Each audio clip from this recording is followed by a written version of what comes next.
Hi there and welcome to my channel.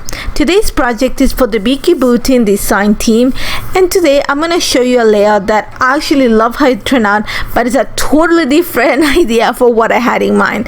And if you stick around, you're going to see around the 9-10 minutes that I had a major accident with the layout, so I had to refocus on what it's gonna look like. So my idea, I wanted to create a background, very graphic, lots of color, and cut it apart to kind of confine the colorful background but make it graphic still. So you're gonna see I pulled out a foundation paper. This is an entire sheet, but then I realized that because I'm gonna cut it apart, I don't need the entire sheet, so I can only use with a piece. And this is a leftover from a cut file a couple weeks ago. So what I did is I went around my apartment and found a few lids from a few of my I don't know what I had, like a few jars that I had. This one there is from one of the iridescent glazes, and all I'm gonna do is I'm gonna pencil circles on that piece of the foundation paper. And I think I have around 7 inches left of the foundation paper.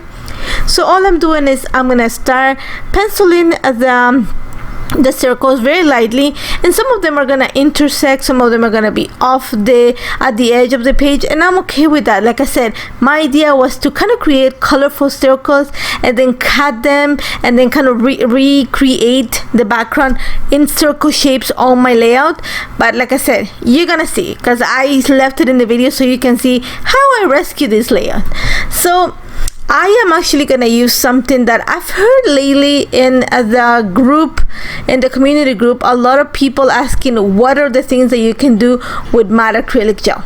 Well, matte acrylic gel is a great medium for decoupaging, creates a great resist, but I like using it mixed with acrylic paint because it just lightens the acrylic paint, makes it translucent, makes it really buttery to work with, and it's a great way to layer colors together. So you're gonna see, this is, I'm gonna show you right now, that is acrylic paint that I'm adding to the foundation paper, and then I'm gonna mix it with a little bit of the matte acrylic gel, and you're gonna see the results. It's lighter, it's more translucent, it's easier to manage, and I love working with this. I've done projects before with this, but I'm going to show you what I created and what I created with the leftover on this side, and you'll see that later on, probably in a project that I work at home. So all I'm doing on the side right now is mixing a little bit of oh my god, juicy pear with a little bit, I'm going to say equal parts, 1 part juicy pear to 1.5 parts of the matte acrylic gel. And all I'm gonna do is, using the flat brushes, I am gonna color in the circles that I created, but I want to color them following the circumference. So you're gonna see that it's gonna look like records. That's the best way to describe it. So you're gonna see that in some of the circles I am gonna be careful not to touch the intersection of the other circle. So you see that I'm carefully forming that little arch with my brush, and I'm okay if there's pieces that are not completely covered. It actually is gonna add to the charm, or my idea was it was gonna add to the charm, but like I said, things are gonna change. Now along the way, I am gonna lighten the color just because I want to have different shades of the same color. So I added just a little bit of white paint. I just have generic white paint. I have quite a few, but I'm gonna use just generic. This is Michael's paint, and again I mixed it in that little in the mixture that I had. Added a little bit more of the matte acrylic gel just so it doesn't so that it keeps the translucency. And then I'm just gonna keep painting all the circles. I'm gonna add a little bit of blue Hawaiian, if I'm not mistaken, just because I wanted to deepen some of the greens. Like I said, I want to get different shades of the same color or a variation in this page. And you're gonna see that I'm taking advantage of the 7 inches, and I'll work this idea after in another project because I think you're gonna really enjoy it, but this idea you're gonna love too. So once I have that done, I went and pulled out this coral macaroon, and again the ratio is 1 part paint to around 1.5 to 2 matte acrylic gel, and I'm gonna continue the process. I'm gonna speed it up because it's gonna be quite boring. Not boring, but it's just the same thing, it repeats. Now one of the things that you have to keep in mind with this is because you're adding the matte acrylic gel to the paint is going to take a little bit longer to dry.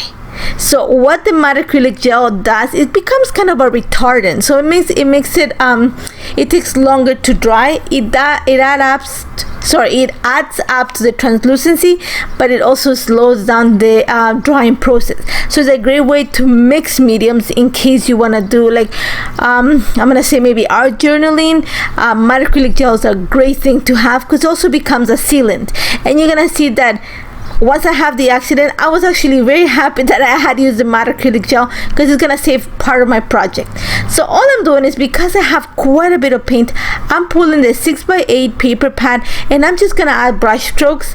And I really like working this. I work a lot of projects with this. I've done this to my journal, my journaling Bible, so I know that it looks great. So I'm gonna just create it and then I'll use it on my traveler's notebook.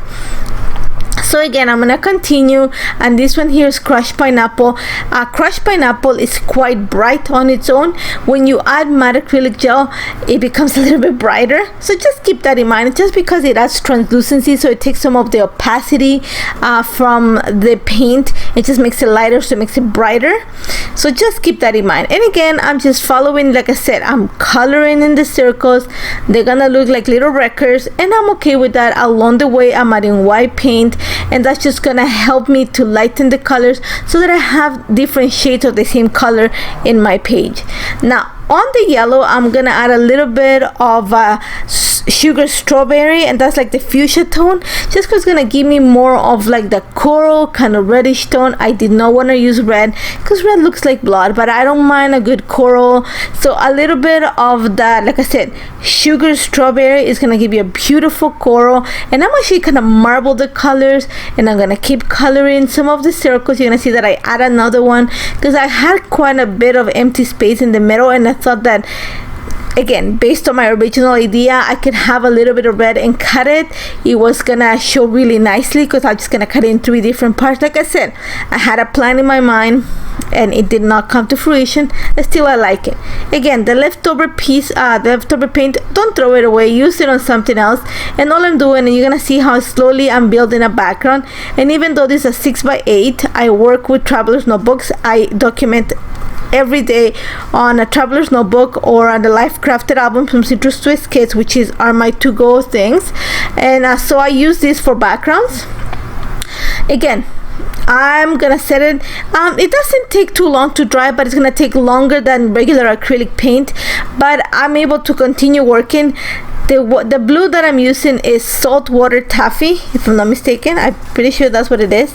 And I love the tone. Again, I'm gonna say for this one I use 2 parts of matte acrylic gel to 1 part of paint, just because it's darker and you need to lighten it quite a bit. You're gonna see that I'm gonna add white in a little bit. Once I paint the first circle, I'm gonna add white, and you're gonna see that in some of the circles where they intersect, I'm leaving the intersection little piece of the intersection empty, and I'm gonna color that after with white, but for now I'm just gonna leave it empty. I'm okay if it's not completely straight. You're gonna see the kind of a messy circle, so I'm okay with that. You're gonna see, like I said, I'm gonna add white, and then I'm gonna bring in a little bit of blue Hawaiian. I was hoping to get more to a teal tone, just because I need some of that turquoise color in this layout. Didn't get to that deep tone, but I don't mind the color that came out of it. Again, just continue coloring the circles. And you're gonna see there's quite a bit of paint, and this paint is actually really nice to work with. If you do Bible journaling, then mix your acrylic paint, especially if you work with Vicki stuff, with a little bit of the matte acrylic the matte acrylic gel, and it goes really nicely on your Bible. So again, leftover goes onto my 6x8, and you're gonna see that when I'm adding the brush strokes on top of each other, because I have the matte acrylic gel, it's not becoming brown. It's actually mixing together the translucency. You can see the brush stroke of the paint underneath because it's going so light. So that's why mixing the paint with matte acrylic gel is gonna give you the translucency. It's gonna let you play with the colors a little bit more, a great medium, and at the same time it's gonna help you seal your page. Like I said, it's gonna come really handy. You're gonna see we're coming around the point where I had a little accident. Again, this is the purple. I can remember the name of the purple. Oh good lord. plum pudding, sorry, I just remember. Mix it with a little bit of white because it's quite deep, so a little bit of white to lighten it, and again matte acrylic gel, and I'm just adding some painting the circles. I add another circle right there. I actually drew it because I knew that, like I said, my first idea was totally different. So I'm just continuing circles. I'm pretty much done. All I'm gonna do right now is gonna come in with some white, just because I wanna paint in the spaces where I have I left the spaces in between the circles that intersect. I know that I want to add white to complete my circle. For that, I'm using just a round brush because it's gonna help me create a circumference without I don't want to, even though it's messy, I don't want to completely destroy the circle. So having a round brush is going to help me create the arch and not having that thick brush, the flat brush. And then again, leftover paint goes onto my onto my tablet, and that's pretty much it. I'm going to put that aside to dry completely, and then I'm going to go back into the circles to finish my layer. Not to finish my layout, sorry, to finish the background work. Now here's where you're gonna see what the accident. My idea is I want to create black circles around like the original circles that I drew. I want to use the same stuff to create circles around it. So I pulled a little bit of gunmetal paint. This is from Vicki, and I'm pulling some acrylic paint, and I haven't used this in a while. I don't know why I wanted to use this, just because it's a little bit more fluid. So you're gonna see that I'm trying to clean the tip, and I squish it too hard, and the whole thing exploded on top of my project.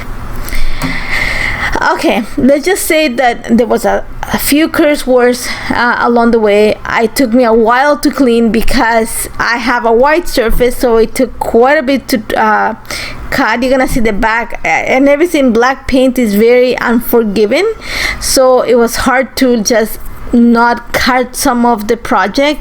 And one of the things that you're gonna see how I smear some of them, the advantage of having used the matte acrylic gel is that it seals the paint, so wherever you go on top, if you go with a damp cloth, you actually can take it away. Think of it as a resist, so I was able to salvage some of it, but you can still see some of the gray area. You're gonna see my nails. My nail looks like I was digging in the ground for hours. It was just, the whole thing was just black. It was bad. Okay, so after it took me a while to clean, I mixed again the two paints. This time I was careful, added a little bit of water, and I'm using the same circles that I use to draw the original lines. I'm gonna just kind of run the rim on top of the paint, and then think of it as stamping with that, but I'm gonna wiggle it a little bit so it just creates those messy lines. And I'm gonna continue. I'm gonna make sure that when I add my circles, I don't go straight on top of the circle. I want some of the messiness to show. I'm okay with that. Again, remember how I had started with a 7 by 12 inch background? I'm down to, I'm gonna say, around a 5 by maybe 8 inches. That's how much I had to give out, because it was just covering paint, and you still see the paint behind it. You still see some of the shadow at the bottom, and I'm okay with that. So my plan had to change here because I really spent time doing the paint. So now what I'm gonna do is I'm gonna add splatters to the white background. Again, I don't want to cover the entire page with splatters, just those empty spaces. So I'm gonna use the lids kind of to think of it as a mask on top of the circles that I painted, and I'm just gonna use the diluted paint just to add some splatters. I don't mind if some of them go on the circles, but I don't want to cover them completely, so I'm gonna be careful about it. And once I have that, you're gonna see that it's gonna be quite graphic, the circles anyways. And I'm gonna add also some splatters to where the intersections of the circles are, just to help me with the messiness of the page. I didn't want to give up. So, but like I want to show you that sometimes there's accidents that happen, but there's ways of recovering. You just gotta kind of tweak some things to make it work on your project, and this is an example of that. And all the leftover paint, I didn't photograph it, but I actually used it to add these huge splatters on one of the 6x8 pre-made mixed media paper pads, and it looks beautiful. And again, I'll work on my TN and I'll show you when I do that. So now, like I said, my plan changed. So I went and looked for a soft background that it was gonna make this piece of paper stand out. So I found these brush strokes, and this is from the first pre-mix, this is from the first pre-made mixed media paper pad that Vicki released with, I'm not mistaken, color kaleidoscope. And all I'm gonna do is I'm gonna mix a little bit of peach crayon with tones of red and fuchsia and that reddish kind of orangey tone, just to extend that brush strokes on the right of the page. So I'm using the circle stencil, and that's from Wildflower and Honey. So you're gonna see that I just scribble the crayon and use my stencil brush on the right, and towards the left of that, just because I want a little bit of texture. Remember, I think I'm gonna put my paper towards the right, so I'm gonna have quite a bit of empty space on the left. I am adding a little bit of the molding paste on top of whatever I had there. I didn't mind if you pick up the color. I don't want it to be noticeable, but I want like a soft shadow with texture. So I added the molding paste, mixed it, and went on top of the stencil on a circular motion, and I created a salmon impression, but there's a little bit of texture on that side. That's all it's gonna take. And all I did is I went ahead and glued my little background onto the right of the page, because you're gonna see from where it started to where it finishes, it ate up quite a bit of the space. So all I'm doing is, because I have that kind of corally tone of the circle that I cut out, and that was gonna be the one that I was gonna split up and was gonna be my focus point, I'm actually gonna use a paper from the 6x8 that kind of matches that tone to back my picture. And then I brought that big 4x6 map from the cut apart cards, and I know I'm not gonna use it as a map, so I'm just gonna use it as a layer behind it. And I'm gonna make sure that I glue my picture at the bottom right corner of my layout, kind of sticking out of the colorful circles. And then I'm gonna actually cluster some of the ephemera pieces right on the bottom right corner of the layout. So you're gonna see that I added a few tags. That vellum tag has a map, but I really like the fact that it's kind of see-through, and the translucency is gonna help there. So I just added a glue dot behind it to keep it in place.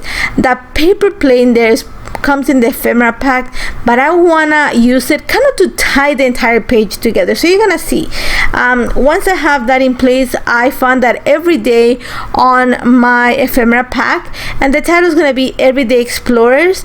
That's my husband and my daughter. And when my son used to go play soccer, he doesn't do it anymore, we always used to go with plenty of time, because he had to be there early or stay later, and we just walk around, explore all the gardens, because we went everywhere in Ontario. So I just have quite a few pictures of my family, and it was a great time for my daughter and my husband to bond. So I have quite a few of them, and I pull one of them. I transform it to black and white just because it makes it easier. It doesn't compete with what is in the background.